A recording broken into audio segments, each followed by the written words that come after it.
സൗദിയിലെ ഒരുപാട് ജാറങ്ങൾ തകർത്ത നിങ്ങൾ ആര് സൂദ് ഭരണകൂടം എന്താണ് ആ കുബ്ബ തകർക്കാത്തത്? എടോ, സൗദിയിലെ ഭരണം ഞങ്ങൾക്കൊന്നല്ലല്ലോ. ഞങ്ങൾക്ക് താർക്കാൻ KNMന് ഭരണം കിട്ടിയാലല്ലേ ഞങ്ങൾക്ക് താർക്കാൻ കഴിയുള്ളൂ. KNMന് ഭരണം കിട്ടിയാൽ പിറ്റേന്ന് ഞങ്ങൾ ആ കുബ്ബ തകർക്കും. KNMന് ഭരണം കിട്ടിയാൽ പിറ്റേന്ന് ഞങ്ങൾ ആ കുബ്ബ തകർക്കും.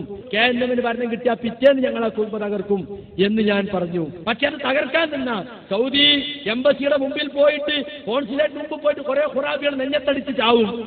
റസൂലുള്ളാഹിന്റെ ഖബർ പൊളിക്കണോന്നും പറഞ്ഞിട്ട് അങ്ങനെ കുറെ എണ്ണം ചത്തുപോകണ്ടെന്ന് വിചാരിച്ചിട്ട് സൗദി ഗവൺമെന്റ് അത് അവിടെ നിലനിർത്തിയിരിക്കുന്നു എന്ന് മാത്രമേയുള്ളൂ.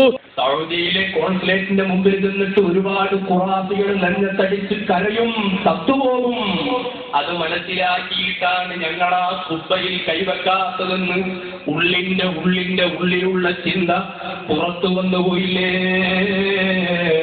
മുഅ്മിനീങ്ങളെ, അല്ലാഹുവിന്റെ റസൂലിന്റെ റൗളാ ശരീഫിന്റെ മുകളിൽ കാണുന്ന പച്ചക്കുബ്ബ ഞങ്ങൾ തകർക്കും.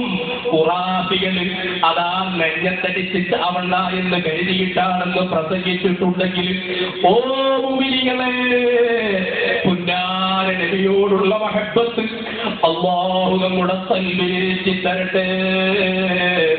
അല്ലാഹുവിന്റെ റസൂലിന്റെ റൗളാ ശരീഫിന്റെ മുകളിൽ കാണുന്ന പച്ചക്കുബ്ബ തച്ചു തകർത്ത് തരിപ്പണമാക്കണമെന്ന് പരസ്യമായി പ്രസംഗിച്ച ഇവനെക്കാളും വലിയ കൊടും ഭീകരൻ ലോകത്ത് മറ്റാരുമില്ല.